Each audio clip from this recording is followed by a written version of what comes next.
When I opened the envelope, my hands began to tremble. It wasn't a bill. It was a rent increase notice, written in my sister's handwriting. Effective next month, your rent will rise from $900 to $7,000, it read. And beneath her signature, she'd scribbled a note. If you can't afford it, move out. I need serious tenants, not freeloaders. I sat on the couch, staring at the walls I'd painted myself.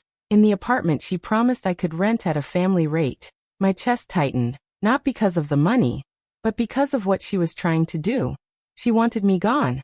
And she thought I'd just walk away quietly. She was wrong.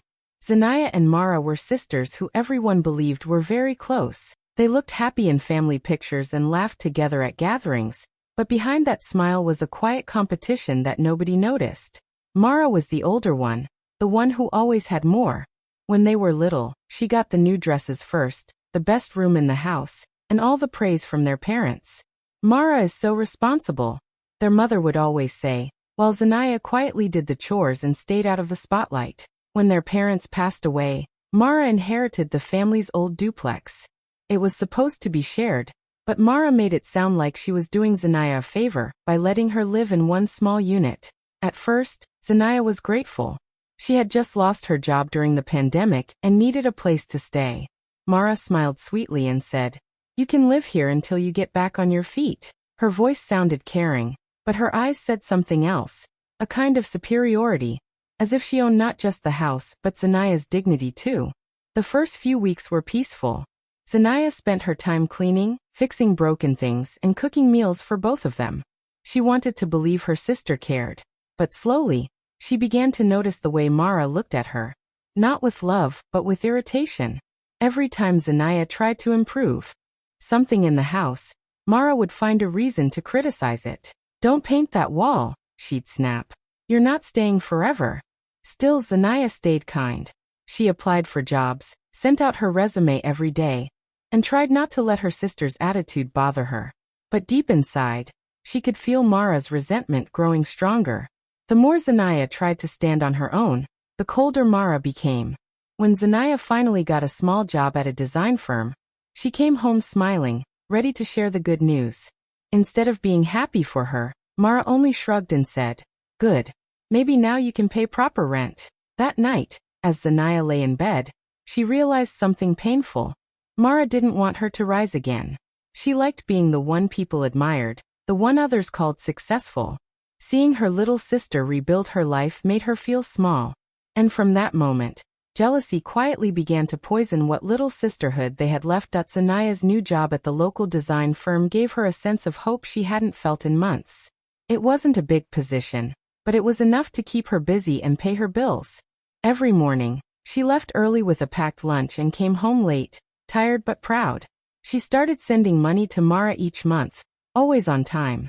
She wanted to show that she was responsible, that she wasn't a burden. When weekends came, Zanaya spent them fixing the small apartment Mara had let her use. The walls were dull and cracked, so she painted them soft cream and sky blue. The old curtains smelled of dust, so she replaced them with bright floral ones she sewed herself. When the pipes leaked, she didn't call for help. She learned to fix them from online videos. Slowly, the little unit began to look new again. It no longer felt like a leftover corner of the duplex. It felt like a real home. The neighbors noticed the changes right away. They would stop by to compliment her. "Zanaya, your place looks lovely now," one woman said. Another added, "You've brought life back into this place. It used to look forgotten." Every kind word made Zanaya's heart warm. She didn't need much, just peace and progress. But those same words hit Mara differently. She would stand at her window, watching people gather near Zanaya's side of the house, smiling and talking. Inside, her jealousy started to grow. For years, she had been known as the successful sister, the one with the property and the steady job. But now, everyone seemed more interested in Zanaya, the one who had fallen but managed to rise again. Sometimes, when Zanaya came home and greeted her cheerfully, Mara barely responded. "You're working too hard for a place you don't even own," she said once, pretending to laugh. But her tone was sharp. Zanaya didn't argue. She simply smiled and continued her routine, cleaning, decorating, and improving every corner of her little home. One evening, Zanaya came back with a framed photo from her office team. They had celebrated her for designing a small affordable housing model. She placed it on her wall with pride. Later that night, Mara came in to borrow salt, and her eyes landed on the photo. She didn't say anything, but her lips tightened. That quiet success, that small sign of happiness, burned her more than she could admit. From then on, Mara started finding reasons to remind Zanaya that she was still the owner, still in charge. But deep inside, she knew the truth. Respect can't be owned. It's earned. And people were starting to respect her sister more than her. A few months later, Zanaya's design firm surprised her with something special. One of the local lifestyle magazines had featured her in an article about young designers transforming affordable homes.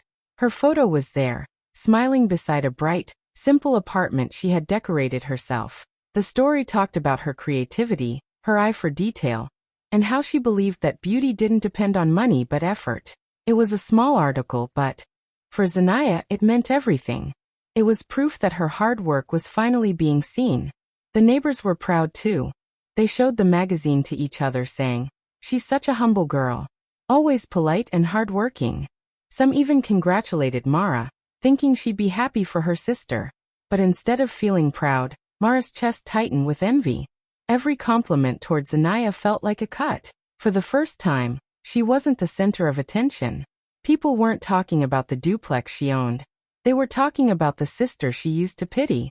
That evening, Mara couldn't hide her irritation. She scrolled through her phone, looking at the magazine posts that had gone viral in their small community group.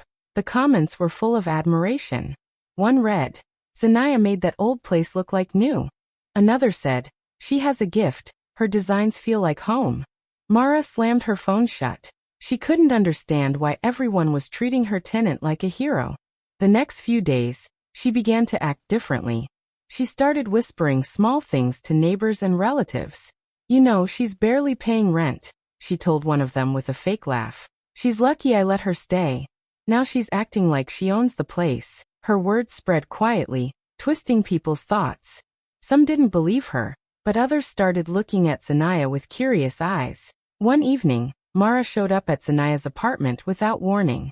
She stood at the doorway, her eyes scanning the freshly painted walls, the soft lights, the new curtains, and the framed magazine page hanging proudly by the shelf. Her tone was sharp when she said, "You've really made it look expensive here."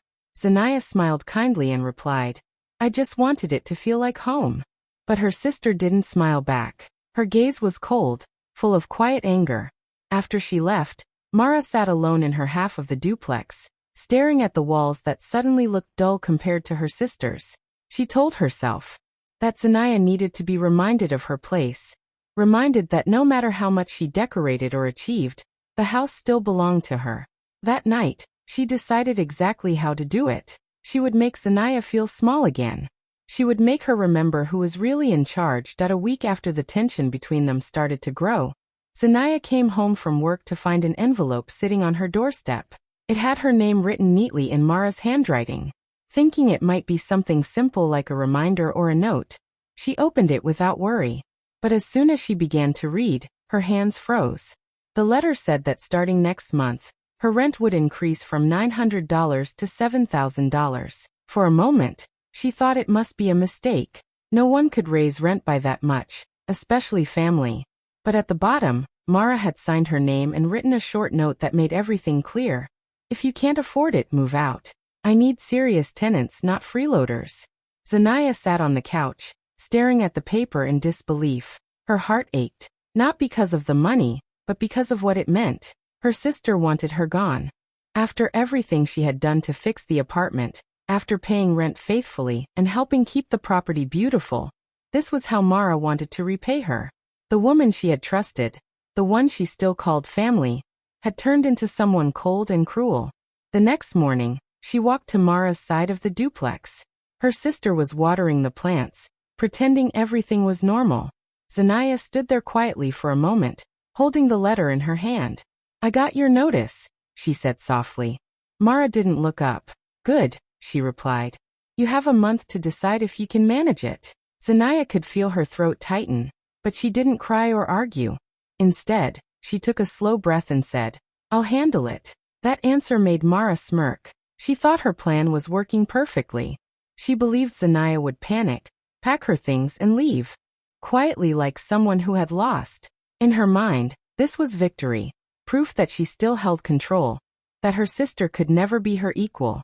As Mara walked away that day, she felt proud of what she had done. She told herself that it was her right as the property owner. But deep down, it wasn't about rent or ownership. It was about power. She couldn't stand the idea that people respected Zanaya more than her. Meanwhile, Zanaya went back to her apartment and placed the letter on the table. She looked around at the walls she had painted and the curtains she had sewn. She didn't feel anger. Only a quiet determination. Mara thought she had cornered her, but Zanaya already knew what she was going to do. She just whispered to herself, "We'll see." After reading the cruel rent letter again and again, Zanaya decided she wouldn't react with anger or tears. She wanted to be smart. The next morning, on her way to work, she stopped by a small legal office she had seen near the bus stop. The sign said Tay and Associates, Housing and Property Law. Inside, a gentle-faced lawyer named Tay welcomed her. He listened carefully as she explained what her sister had done. When he read the letter, he frowned and said, "This notice isn't valid. Your sister can't just raise rent like this. It's against housing law." Zanaya felt a little relief, but she didn't smile. She didn't want to just win quietly through court papers. She wanted her sister's true nature to be seen by everyone. Not because she wanted revenge, but because she was tired of being painted as weak. So she asked calmly, "If I pay her the rent she asked for, but do it legally and properly, can I still protect myself?" Tay nodded slowly, intrigued. "Yes, but may I ask why?" he said. Zanaya smiled faintly and replied, "Because I'll pay her, but in my own way." She thanked the lawyer, collected some documents, and walked home with a quiet plan forming in her mind. From that day, her behavior started to change. Neighbors noticed her packing things into boxes, moving furniture, and taking measurements. Some thought she was leaving. "Are you moving out?" one of them asked kindly. Zanaya just smiled and said, "Not exactly." She worked late into the evenings, organizing files and cleaning every corner of her apartment. She didn't tell anyone what she was doing.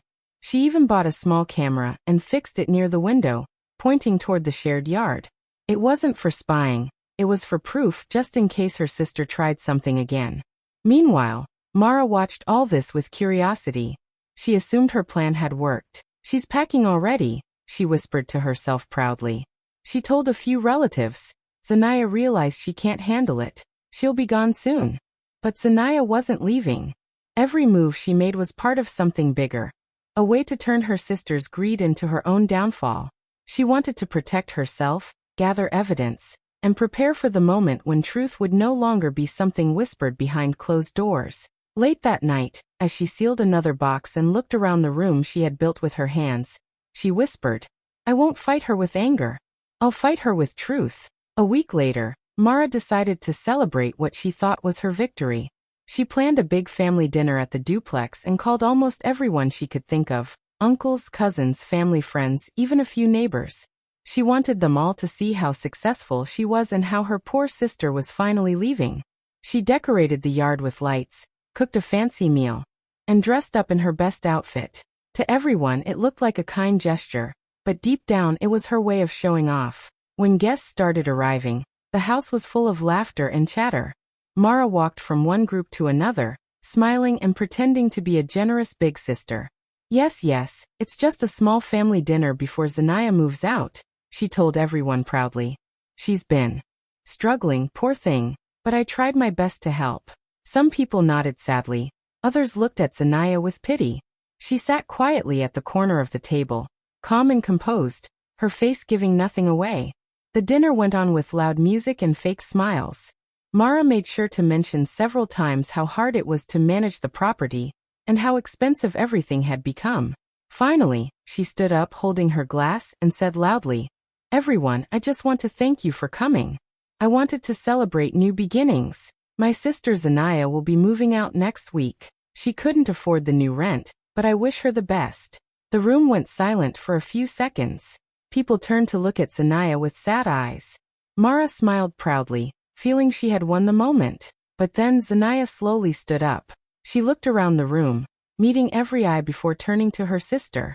"You're right, Mara," she said softly. "I can't afford the new rent. But before I go, there's something I want to show everyone." The tone of her voice made people curious. A few whispered to each other. Mara frowned but forced a laugh. "Oh, come on, Zanaya. This isn't the time for drama." But Zanaya didn't argue. She quietly went to her room and returned with a brown folder in her hands. She placed it on the dining table, right in front of everyone. "I think it's the perfect time," she said calmly. The crowd leaned closer, sensing something important was about to happen. Even Mara's confident smile started to fade. Zanaya's eyes were calm but strong. For the first time that evening, Mara looked uncertain. She had no idea that the dinner she arranged to humiliate her sister was about to become the stage where her own lies would finally be exposed. Everyone in the room watched as Zanaya calmly opened the brown folder. She didn't raise her voice or look angry. She just took a deep breath and said, "Before I leave, I want to clear something up." Mara crossed her arms, pretending to look bored, but her eyes followed every move her sister made. Zanaya pulled out a few papers and handed them to her cousin sitting nearby. "Please pass these around," she said quietly. People began to look through them, their faces slowly changing from confusion to surprise. Then Zanaya took out her small projector and pointed it toward the blank wall. Within seconds, photos began to appear, pictures of the duplex from when she first moved in. The walls were cracked, the floor stained, and the plumbing broken. Then came the next set of photos: new paint, repaired pipes, fresh curtains, and a clean kitchen. "These are the changes I made myself," she explained softly. "Every repair, every coat of paint, every little detail, I paid for it all." Whispers filled the room. People remembered how the house used to look and couldn't believe the transformation. Zanaya then held up a stack of receipts. "Here are the bills for materials and supplies," she said, showing the totals.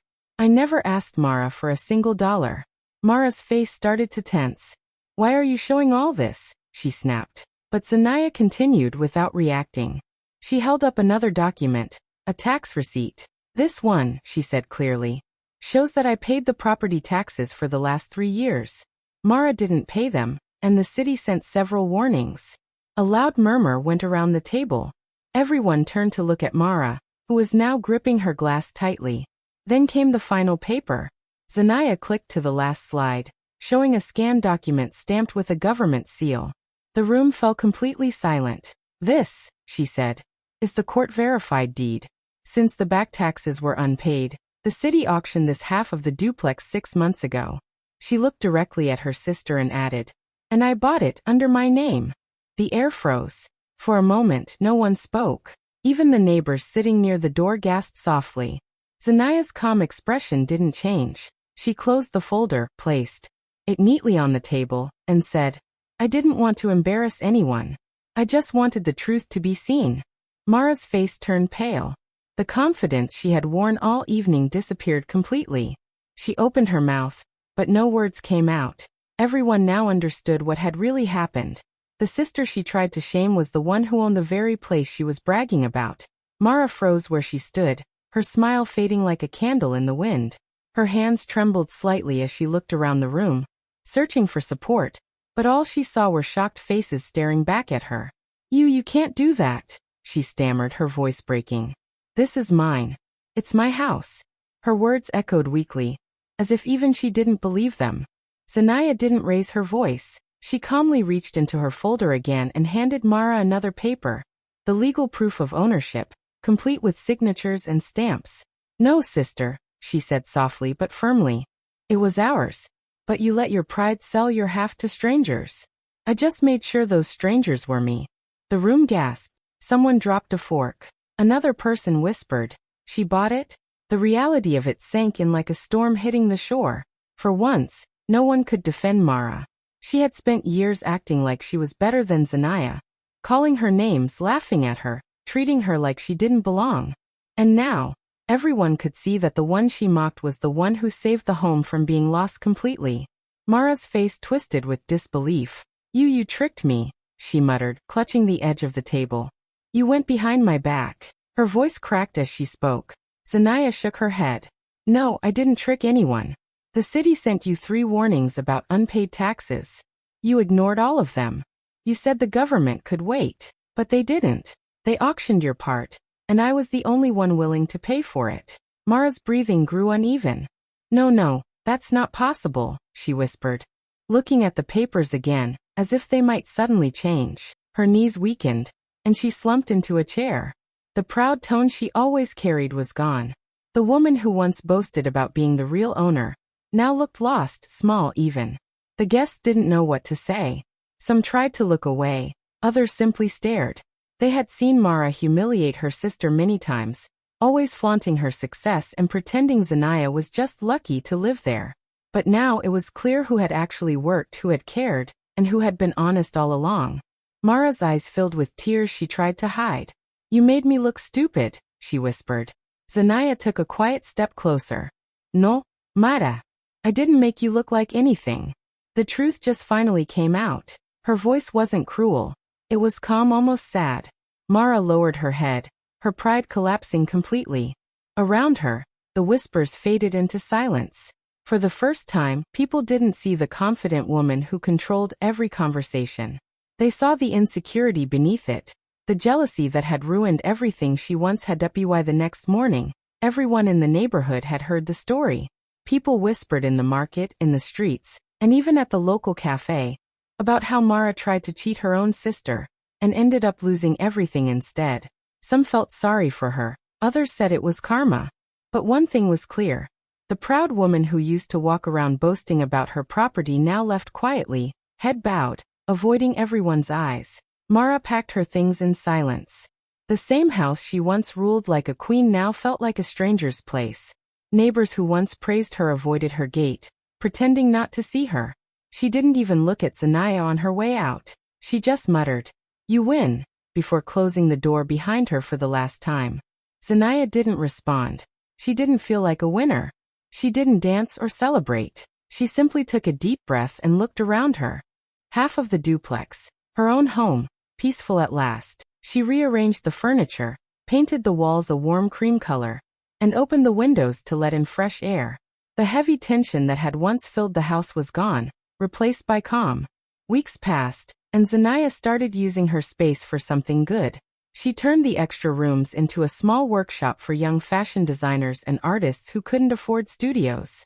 They came with dreams and ideas, and Zanaya gave them space, guidance, and encouragement. Soon, laughter, music, and creativity filled the rooms that were once filled with arguments. People began to admire her not just for what she had done, but for how she handled it, with quiet strength and grace. Reporters tried to ask her for interviews, but she always declined politely. "It's not about revenge," she'd say with a small smile. "It's about peace." One afternoon, a curious neighbor asked her, "Why didn't you kick your sister out sooner? You had every right." Zanaya looked thoughtful for a moment and then replied gently, "Because sometimes, people destroy themselves trying to hurt you. You just have to step aside and let them." Her words spread as fast as her story did. They became a quiet lesson for everyone who heard them. A reminder that revenge isn't always loud. Sometimes the most powerful response is silence, patience, and success. Months later, whenever people passed by her duplex, they smiled seeing the sign at her workshop's door. New Roots, a space for dreamers. It wasn't just a business name. It was a symbol of how something broken had turned into something beautiful, just because one woman chose peace over pride. Months later, one cold, rainy evening, Zanaya was locking up her workshop when she noticed a familiar figure standing by the gate. The rain poured heavily, soaking the woman from head to toe. It was Mara. Her once confident face looked tired and hollow, her eyes red as if she had been crying for hours. For a long moment neither of them spoke. Only the rain filled the silence between them. The same rain that had once fallen on their shared childhood home. Finally Mara stepped closer, her voice breaking. "I'm sorry," she whispered, trembling. "I thought taking from you would make me feel powerful. I thought if I had more, I'd finally feel like I mattered." Her words were quiet but heavy, full of years of guilt and jealousy that had eaten away at her peace. Zanaya looked at her sister. Not with anger, not with pity, but with calm understanding. She didn't remind her of the lies or the humiliation. She didn't bring up the rent trap or the cruel dinner. Instead, she walked inside for a moment, then returned with an umbrella. Gently, she handed it to Mara and said softly, "You don't owe me anything. Just learn the difference between family and ownership." Mara's tears blended with the rain as she nodded. She took the umbrella with shaking hands, her voice barely a whisper. "Thank you, Zanaya, for still being kind, even when I wasn't." Zanaya didn't reply. She just stood at the gate, watching her sister walk slowly down the street, the umbrella trembling in her grasp. It wasn't a reunion. It wasn't forgiveness wrapped in hugs or promises. It was something deeper, a quiet end to years of pain. As Mara disappeared into the rain, Zanaya felt something inside her settle. There was no joy in her victory, no celebration. Just peace, calm, steady, and real. She turned back toward her home, where the light from her workshop window spilled softly onto the wet ground. Inside, sketches and fabrics waited, symbols of a life she had built with her own hands, without bitterness. She whispered to herself, "Some storms come to wash things clean, because not all victories are loud. Some are just the quiet moments when your heart finally stops aching. Some are the nights when you can look at the person who hurt you and feel nothing but peace." And that night, as the rain fell gently on the roof of her home, Zanaya finally understood. The real victory wasn't proving her sister wrong. It was healing, moving forward, and finding peace after the storm.